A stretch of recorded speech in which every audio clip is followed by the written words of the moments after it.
What's up guys, and how's it going? Back at it here with another tech tip for you, and I get this question quite frequently, and it's how to bind your transmitter with our Tinyhawk models.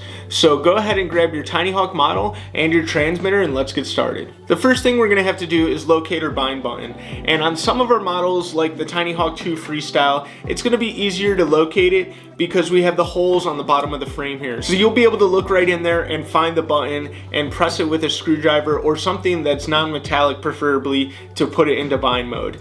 Now with our Tinyhawk 2, this is the one I'm going to show you in the video, it's kind of difficult to see the bind button because of this battery tray right here. Now you can't go ahead and just try to bend the battery tray to engage the button, but what I like to do is take off the screws and move the battery tray out of the way so I know I'm actually engaging the button completely. So I'm going to do that right now, take off the screws, and I'm going to show you where the bind button is located. Once I have all 4 screws out of the way, I can go ahead and take our battery tray and just move it to the side. You're not going to be able to take it off completely because the battery cables actually run through the tray itself, so just go ahead and move it to the side.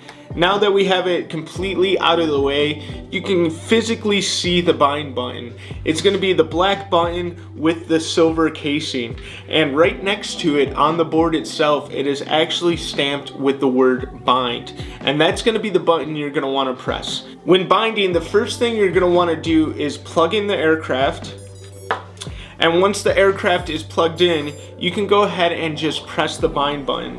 Now once you press the bind button, you'll actually see the blue LED that's on the top of the aircraft will turn solid, and that means that you're in binding mode. Once you have the aircraft in binding mode, we're going to have to put our transmitter into binding mode to bind these two together. Now keep in mind, when you're binding these two together, they can't be right next to each other or they're not going to bind. So we suggest anywhere from 4 to 5 feet. I'm going to go ahead and put it at the end of this table, which is only a couple feet away, and it should work fine. But if you are having trouble binding, make sure to keep that in mind. You may be too close. Now once you have your drone in binding mode, we're going to go ahead and hop over to our controller and put this in binding mode as well. Now you can bind any transmitter that's running D8 protocol, but I'm going to show you how to do it on our E6 transmitter since this one's a little bit tricky.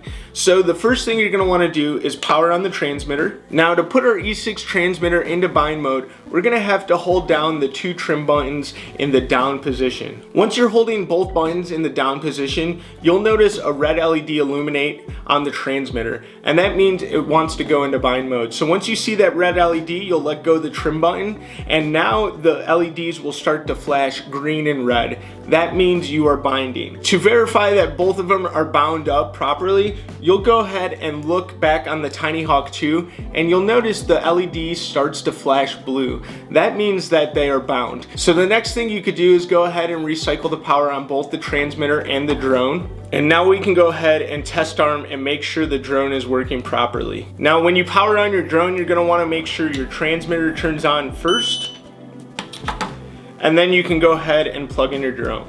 Give it a minute to go through its boot sequence, and then go ahead and flip the arm switch to make sure the propellers spin up. And there you have it, both your drone and your transmitter are bound together. Alright guys, hopefully you found this video useful. Make sure to hit that subscribe and notification bell, that way you can stay up to date on all the tech tip videos released. And if you guys have any ideas on any videos you would like to see, make sure to put them in the comments below. I read those, and I'll definitely try to get around to any kind of videos you guys suggest. But until the next one guys, I have a Tinyhawk to go fly.